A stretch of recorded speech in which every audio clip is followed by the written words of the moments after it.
Hi friends, welcome back to our channel খাদ্য রসিক। আজকে আবার আমরা চলে এসেছি আপনাদের কাছে একটি নতুন ভিডিও নিয়ে। শীতের সময় তাই আমরা আপনাদের কাছে নিয়ে এসেছি পাটি সাপটা নিয়ে। চলুন তাহলে ভিডিওটি শুরু করা যাক। প্রথমে আমরা গোবিন্দভোগ চালটাকে ভালো করে ভিজিয়ে নিয়েছিলাম, দেখতেই পাচ্ছেন। ভালো করে হাতে করে ডলে ডলে ভালো করে ধুয়ে নিতে হবে, যাতে তার মধ্যে কোনো রকম নোংরা বা ধুলোবালি না থাকে।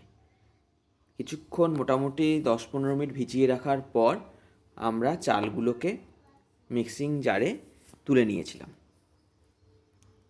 আপনাদের বাড়িতে যদি শিলনোড়া থাকে আপনারা তাতে বেটেও নিতে পারেন। আমাদের বাড়িতে শিলনোড়া নেই বা বাটার কেউ নেই, তাই জন্য আমরা মিক্সিতেই এটাকে বেটে নিয়েছিলাম।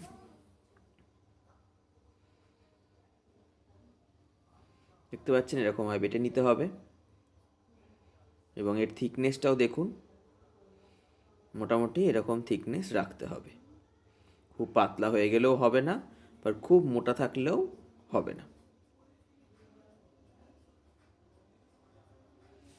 এরপরে তার মধ্যে সুজি দেওয়া হলো।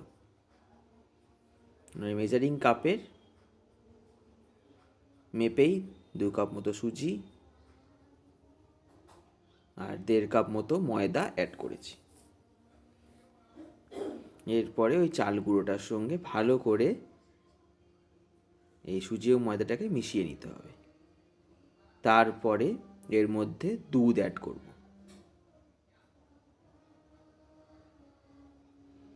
গরম করে রেখেছিলাম দুধটা।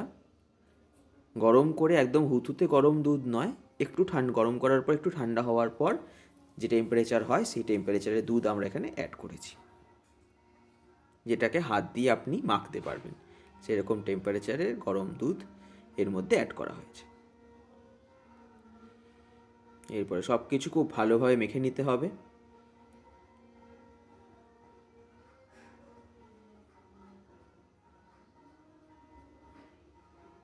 দেখুন আরও দুধ অ্যাড করা হচ্ছে। মোট কথা, এই যে মিক্সচারটা হবে এটা খুবই সফট এবং খুবই খুব একটা লিকুইডও হবে না, খুব শক্তও হবে না, একটা মোটামুটি মিডিয়াম মতো এইটার টেক্সচার হবে।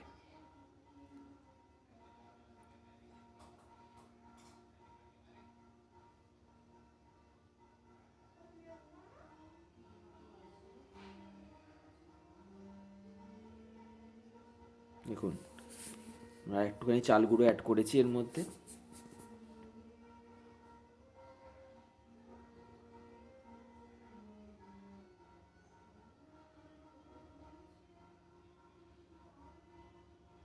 এরপরে আমরা এর মধ্যে গুড়ের পাটালি, খেজুর গুড়ের পাটালি আমরা অ্যাড করছি। এখানে আমরা মাখা সন্দেশ নিয়ে এসেছিলাম। আমাদের বাড়ি বর্ধমান, তাই বর্ধমানের পাশেই, বর্ধমান ডিস্ট্রিক্টের মধ্যেই পড়ে কালনা। কালনার মাখা সন্দেশ খুবই টেস্টি এবং খুবই সুন্দর খেতে হয়, তাই আমরা কালনা থেকে মাখা সন্দেশ নিয়ে আসি বিশেষ করে এই পিঠের সময় পিঠে করার জন্য।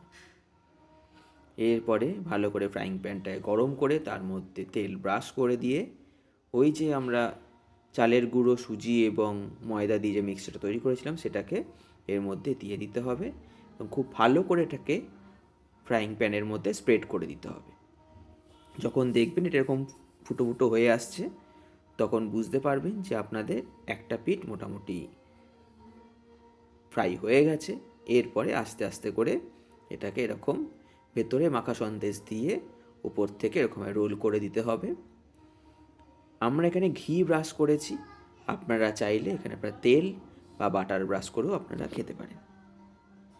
খুবই টেস্টি হয় এই পিঠেটি খেতে।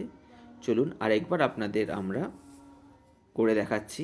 এরকমভাবে আমরা এক হাতা সেই মিশ্রণ নিলাম এবং সেটাকে খুব ভালো করে স্প্রেড করে দিলাম ফ্রাইং প্যানের মধ্যে। এরপরে দেখুন, ওই দেখুন কেমন ফুটো ফুটো হয়ে যাচ্ছে, মানে এটা আস্তে আস্তে কুক হচ্ছে, মোটামুটি কুকের শেষ মুহূর্তে চলে এসছে। এরপরে আমরা ওই মাখা সন্দেশ দিয়ে এটাকে রোল করে দেব। খুবই ইজি, এবং এই শীতকালে পৌষ পার্বণ, পিঠে পুলি উৎসব এসব আমাদের ওয়েস্ট বেঙ্গল হয়েই থাকে। খুবই জনপ্রিয় একটি রেসিপি। আপনাদের সবাইকে বলবো বাড়িতে অবশ্যই ট্রাই করে দেখবেন, কেমন লাগলো অবশ্যই কমেন্টে লিখে জানাবেন। এখনও পর্যন্ত যারা চ্যানেলটিকে সাবস্ক্রাইব করেননি তারা সাবস্ক্রাইব করবেন, পাশে থাকা বেল আইকনটাতে ক্লিক করবেন এবং আরও এরকম নতুন নতুন ভিডিও দেখার জন্য আমাদের সঙ্গে থাকবেন। দেখুন কতটা সফট হয়েছে, দেখুন।